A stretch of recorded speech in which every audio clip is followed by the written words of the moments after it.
ও রে, একবার সেট করে উঠলো ভাই। ভাই গ্যাসের চুলার মধ্যে রান্না হবে, তবে গ্যাস ছাড়া মেস ছাড়া ভাই। এত বড় বড় ইলিশ ভাই একবারে পদ্মার ইলিশ ভাই আজকে। আচ্ছা দেখেন, নতুন চুলা কিন্তু বাংলাদেশের বাজারে চলে আসছে। গ্যাসও লাগবে না, মেসও লাগবে না, মেসও কিন্তু লাগবে না ভাই, রান্না হবে। রান্না হবে।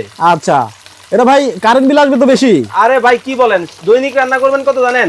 মাত্র 6 টাকায় সারা মাস 180 টাকায় রান্না হবে ভাই। মাত্র 180 টাকায় নাকি রান্না হয়ে যাবে সারা মাস? ভাই শুধু মাছ ভাজবো না তো, এই যে দেখেন কি রাখছি, এত মাংস, 2.5 কেজি মাংস, এই যে দেখেন দিয়ে দিতেছি, সেট করবো খালি দিলেই দেখেন। আচ্ছা, ও রে দেখেন, একেবারে ডাক দিয়ে রান্না হচ্ছে, একেবারে সিরিয়াল দিয়ে ডাক দিয়ে রান্না হইবো ভাই।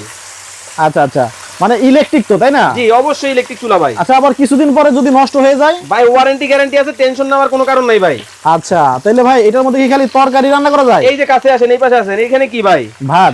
ভাত রান্না করছি একটু আগে। আচ্ছা, অনেকেই বলবেন যে শুধুমাত্র তরকারি রান্না করা যাবে কিনা, এটার মধ্যে কিন্তু ভাতও রান্না করা যায়। দেখেন দেখেন চমৎকার ভাবে ভাত কিন্তু রান্না করলাম।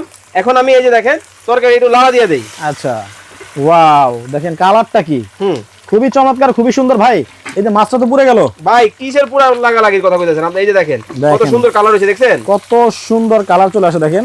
একেবারে কোনো ধরনের গ্যাসও লাগবে না, কোনো ধরনের মেসও লাগবে না ভাই। আচ্ছা, আসলে কি ভাই 180 টাকায় রান্না হবে? ভাই এনার্জি সেভিং চুলা আইছে বাংলাদেশের বাজারে লেটেস্ট মডেলের মধ্যে। কিন্তু একটা খটকা লাগলো। বলেন। খটকা হচ্ছে আপনি তো 3টা চুলা ব্যবহার করতেছেন। হ্যাঁ, এখন সবাই কি 3টা চুলা কিনবে? ভাই এই যে দেখেন চুলা পাইবেন একটা, পাতিল পাবেন 3টা। 3টা পাতিল? এই যে দেখেন